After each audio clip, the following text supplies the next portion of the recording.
สบายดีท่านผู้ชมในขณะนี้เราอยู่ที่วัดนรธารามหรือว่าอยู่ใน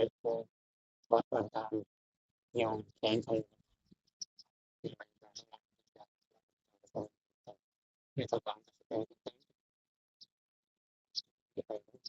วัดต่างๆที่เป็นบรรยากาศเนาะนี่คือบรรยากาศเดียวของวัดต่างๆซึ่งหลายสิ่งหลายอย่างนะครับบรรยากาศนี่ก็คือพระพุทธรูปมรสักการะบูชานี่ว่าทางบุคคลร้อนเราส่งสถานที่ต่างๆของวัดต่างๆอยู่บรรยากาศที่แบบโดยเฉพาะการมองถึงอยู่ด้านหลังก็เป็นอาคารเรียนจะเป็นเครื่องใช้ไฟมองกับต่างๆนี่เราแล้วตั้งมาในบรรยากาศที่มันจะนี่ดีตรงที่มันจะเป็น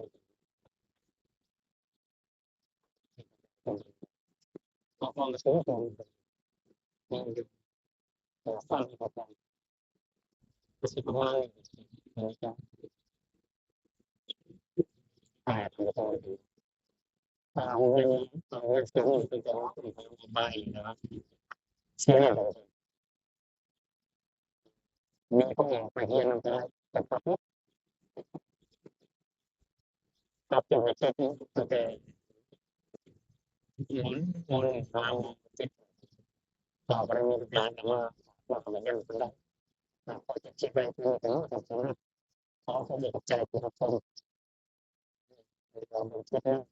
จะถ่ายคลิปบรรยากาศต่างๆไปตามชมในความคิดของทางความเข้าใจสบายดีท่านผู้ชมในขณะนี้เราก็อยู่ที่วัดนันทคามหรือว่าวัดบ้านกลางอยู่แขวงขมวนอันนี้คือโรงเรียนสงฆ์ตั้งแต่ม.ต้นหาม.ปลายของแขวงขมวนเด้อนี่เลยท่านผู้ชมเพิ่นจะรับพอออกก็มาเรียนได้สามารถเรียนตั้งแต่ม.1หาม.ปลายได้เลยบ่ว่าพอออกและพระสงฆ์สามเณรก็สามารถมาเรียนได้อันนี้คือบรรยากาศน้อมๆนี่ถ่ายให้ท่านผู้ชมได้เบิ่งนำกันนี่บรรยากาศอันนี้ก็เดินเรียนก็กว้างท่านผู้ชมอันนี้ก็กุฏิวิหารของพระสงฆ์สามเณรและนี่ก็บรรยากาศน้อมๆกุฏก็หลายนี่1 2กุฏที่ใหญ่ๆที่รองรับพ่อแม่ครูบาอาจารย์ได้มาเรียนได้เดินวัดก็สะอาดนี่สะอาดสะอ้างดีอันนี้ก็เดินก็กว้างเด้อท่านผู้ชมนี่ในวัดนี่ก็เดินกว้างอันนี้ก็หอกอง5ชั้นนี่ท่านผู้ชมมีลูกมีหลานก็สามารถมาพักได้เด้อท่านผู้ชมเด้อให้ส่งเขาร่ำเขาเรียนได้อันนี้แหละบรรยากาศก็ดีๆเด้อท่านผู้ชมสามารถมาพาลูกพาหลานได้โรงเรียนเพิ่นก็เปิดกว้างท่านผู้ชมนี่บรรยากาศน้อมๆพ่อแม่ครูบาอาจารย์ก็หลายๆขอบอกขอบใจเด้อท่านผู้ชมเด้อจบคลิปไว้เท่านี้ก่อนคลิปหน้าจะถ่ายบรรยากาศวันอื่นๆให้ท่านผู้ชมได้รับชมนำกันอีกขอบจากนาโบไปก็ประมาณ500 เมตรวัดกลาง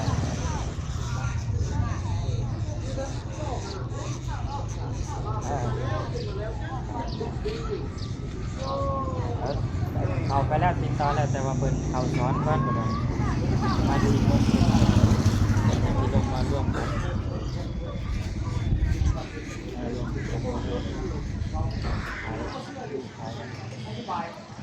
การทำมากก็เป็น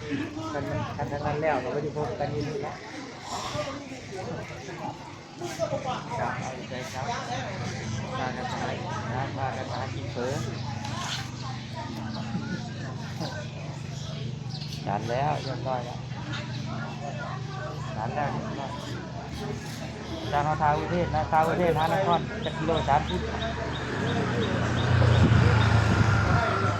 ไปสะพานกายสะพานเป็นหน้าแล้ว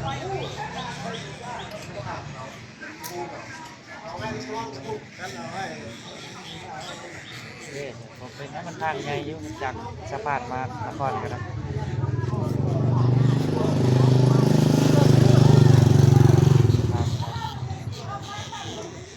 เราจะไปถามเพื่อนก่อนว่าจะ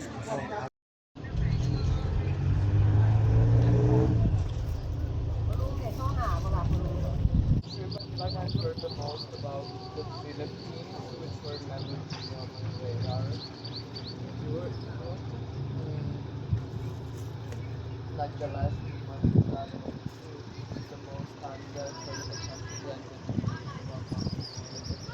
Yeah.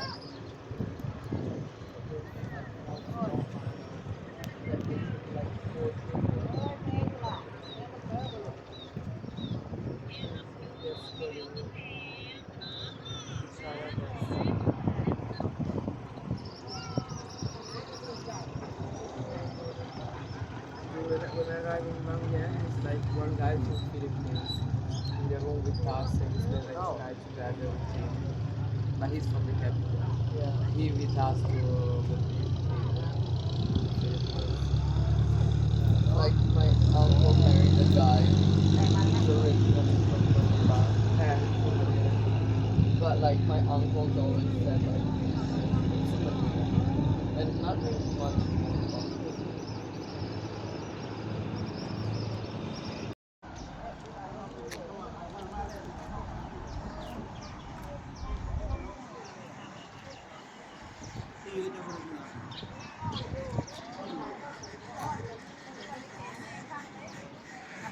Bye.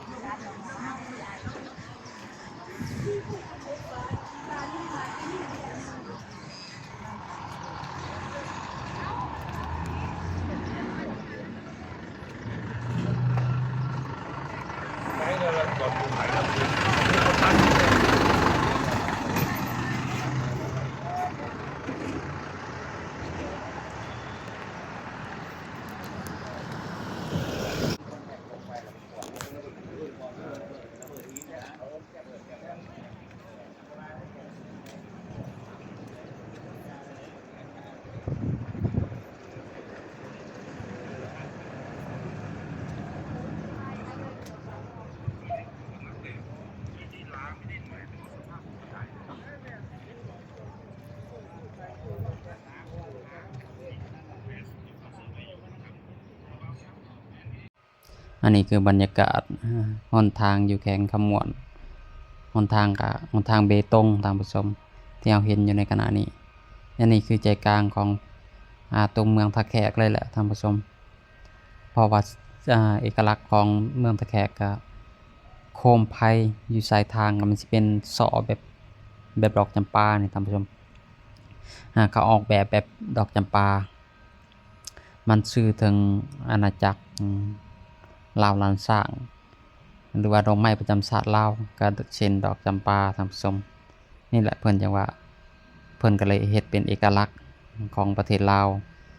ถนนหนทางในประเทศในแขวงขมวนนี้ถ้าว่าไปมาจะได้เห็นเนาะบรรยากาศของแขวงขมวนนี่ลักษณะนี่แตกต่างจากแขวงอื่นเฮาเบิ่งนี่การประดับประดาก็สิแตกต่างแต่ศิลปะคือกับศิลปะสื่อถึงอาณาจักรลาวลานสร้างและก็ดอกไม้ประจำชาติดอกไม้ประจำชาติลาวพร้อมที่เราเห็นกันที่เป็นเอกลักษณ์ที่เด่นที่สุดที่ท่านผู้ชมเห็นในขณะนี้บ่งบอกถึงประเทศลาวได้เป็นอย่างดีนี่อันนี้ก็เป็นเมืองตะแขกที่เป็นเมืองประวัติศาสตร์อีกอันหนึ่งของประเทศลาวเฮาถ้าว่าบ่ได้มาเที่ยวแล้วจะได้ไปสถานที่ท่องเที่ยวหลายปอน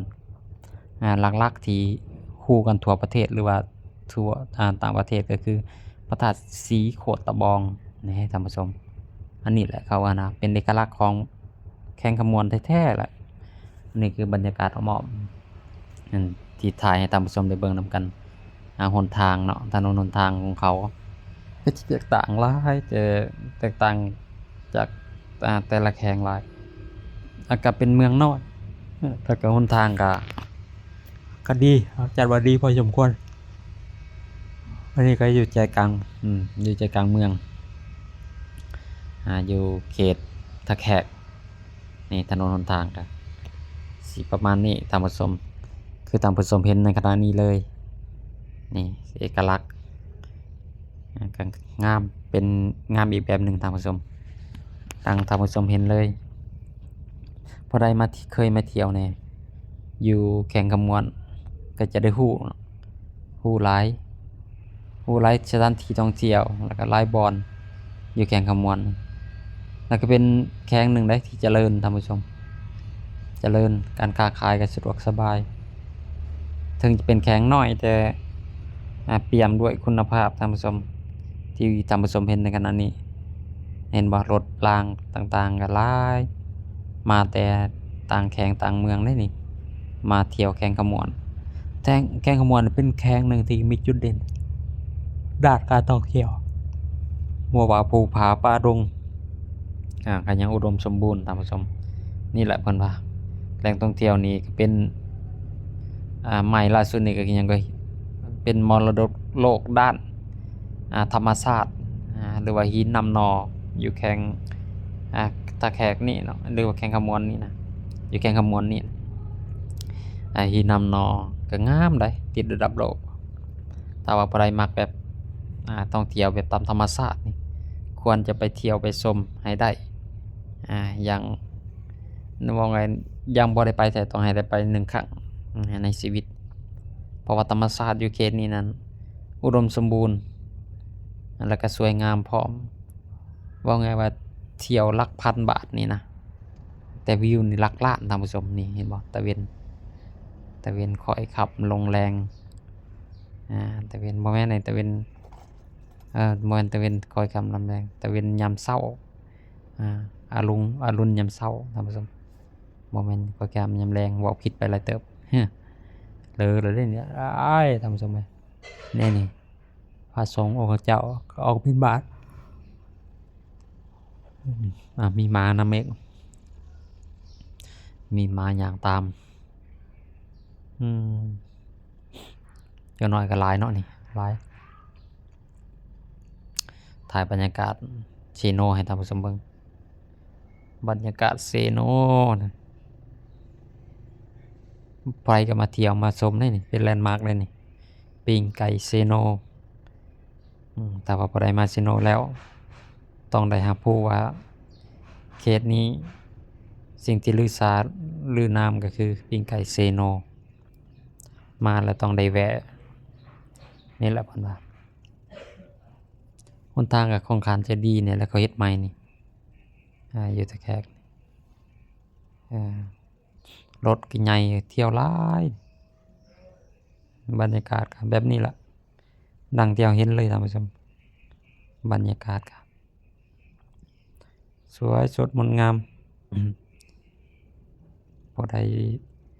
เที่ยวเที่ยวชมก็ได้มาเที่ยวชมเบิ่งบรรยากาศสถานที่ต่างๆต่างแข่งต่างเมืองให้ได้เห็นหลายที่หลายบอนได้พักผ่อนได้นี่รถปีน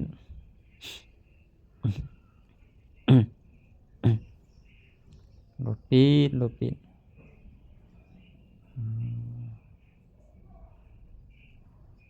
มาเลาะเบิ่งแถวเซโนท่านผู้ชมมาแต่ตาแขกแล้วก็มาเลาะเบิ่งแถวเซโนพอรถปีนบรรยากาศรถปีนขอบอกขอบใจที่รับชมท่านผู้ชม